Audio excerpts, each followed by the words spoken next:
nagpe-prepare ako ng ingredients kasi meron ako to nabili, oh. Wild sockeye salmon fillet sa Costco. Tapos, ito yung ingredients ng kasi dalawang iluluto ko. Isang garlic butter lang na pan-fried or pan-seared na salmon fillet. Tapos yung iba ay gagawin kong soup. So, papakita ko sa inyo mamaya yon. Okay, so nagme-melt na ako ng butter dito. Lagyan natin ng konting olive oil. Salmon. May salt lang yan, salt. Kasi gagawin ko yan ng sauce later. Lagyan na natin ng kasi meron ako ditong garlic, onion, celery, bell pepper. Pero garlic lang muna ang ilalagay natin. Gagamitin natin yung ibang garlic later sa aking soup.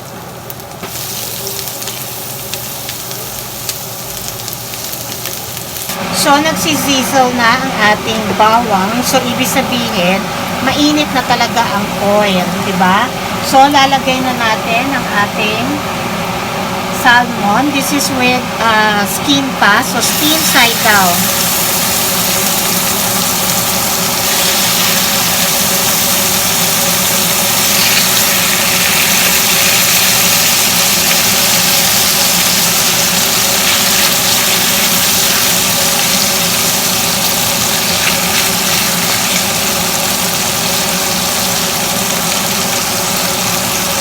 So, i-fry lang natin yan, ha.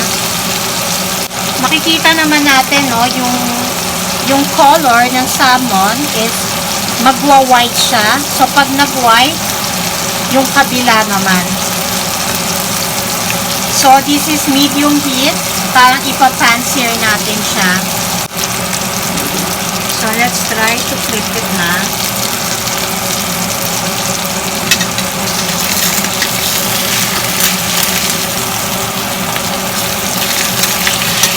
Okay lang yan, ha.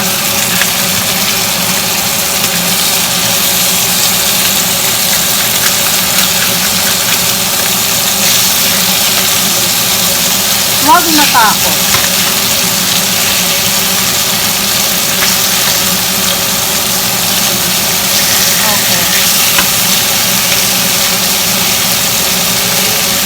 Bango. Bawang and butter pa lang yun and olive oil. So, ayan yung color niya, ha. Kasi dun sa kabilang side, dito yung, pag nilagay ko dito yung phone, parang hindi masyadong nakikita yung talagang color. So, ayan yun. So, wait na lang ng konti, tapos, okay na yan. I-flip ko uli. Paano nyo malalaman kung luto na? Medyo butasin nyo dito, oh. Tignan nyo, yung loob. Katulad nito, hindi pa siya ganong luto. So, more on this side. Pwede nyo siyang i-cover para yung steam makadagdag ng luto niya dito, ha.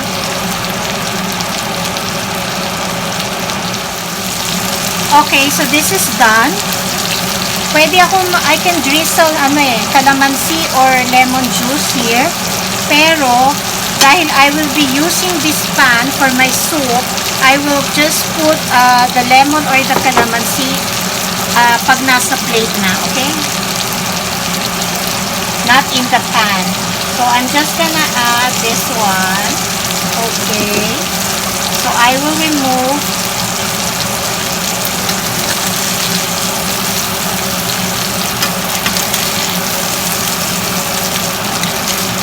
scrape lang natin to, ha.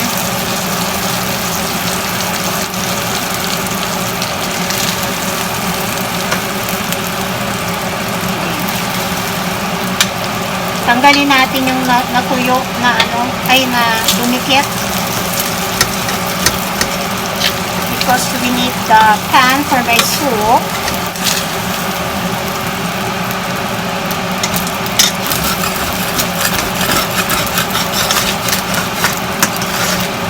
natin and then natin to sa bawang. Ay, sa salmon. Ay! Ayan. So, we are ready for the soup. So, first, let's just pan fry this shrimp. Konti lang po gagawin ko. This is with salt, pepper, and olive oil. Meanwhile, I will shred this, okay? The cooked salmon, 1 piece lang. Do not include the skin. Okay? So, I remove the skin and then plate the salmon. Like this.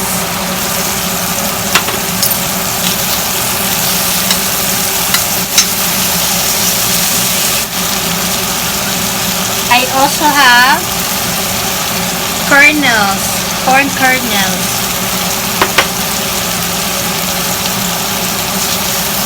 Okay, so this is good to go.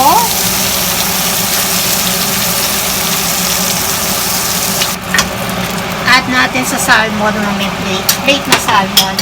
Okay, so let's put everything here. The bawang, the garlic, the onion, celery, and bell pepper.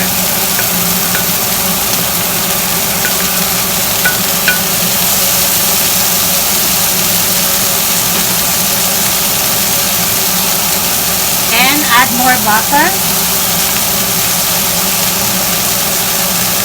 Okay, again, this is where I cook where I pan-seared my salmon.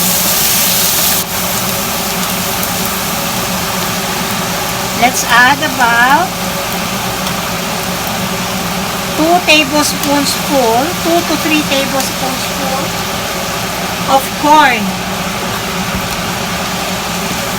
So, it's up to you if you want the cream style or the corn kernels. But what we're using now is the corn kernels. And I have 1/4 cup of flour. Add the flour here.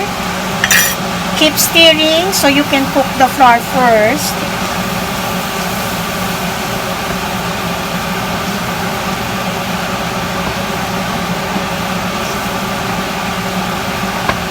You can add more butter if you think this is too dry.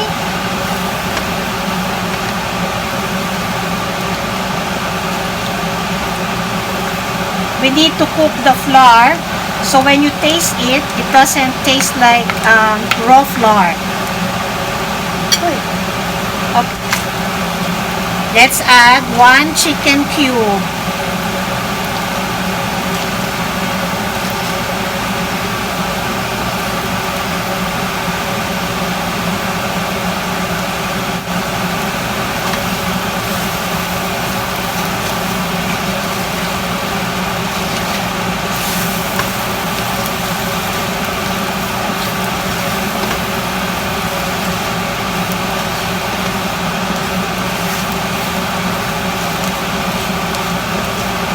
About a minute of mixing or more than a minute as long as you keep on stirring this and only in a medium heat.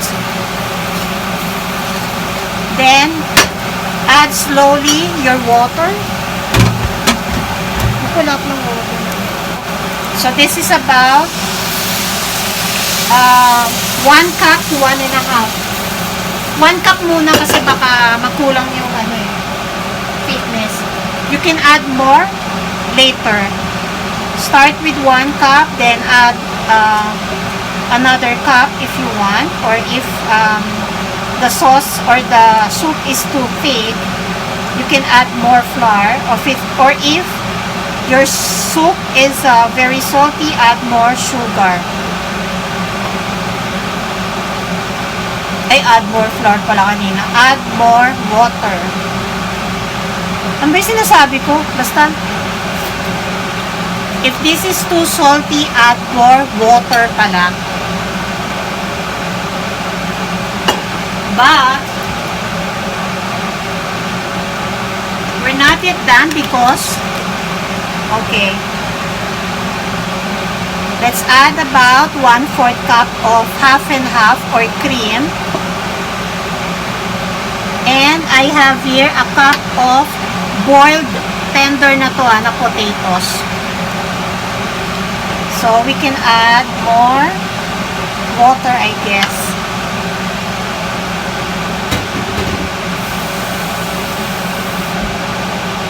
So another 1/2 to 3/4 cup of water.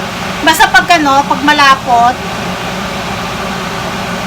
add more water ha, o kaya maalat, add more water or add more milk.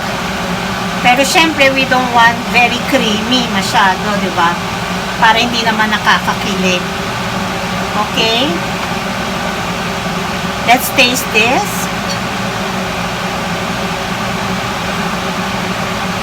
Sarap. Your potato should be tender na ha. I think the cream is okay na.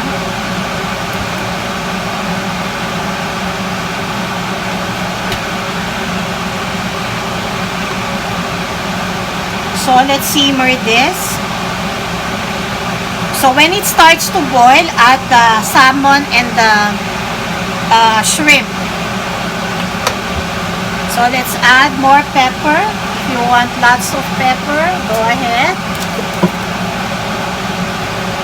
If you want a little bit of spice or want it hot, then you add konting chili flakes. Don't forget to stir. So pag lumapot to,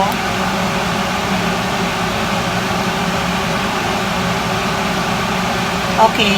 Makikita ko sa inyo ng ibang... So, ayan siya, yung soup. So, when, yan, it's starting to boil, then I can add the seafood again. Okay? Don't forget to season to your liking. So, this is my salmon and shrimp chowder.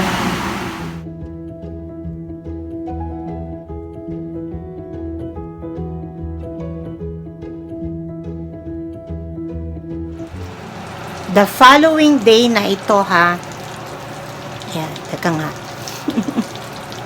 Ito kasi si husband, nag-request siya yung salmon kagabi, dry kasi, 'di ba?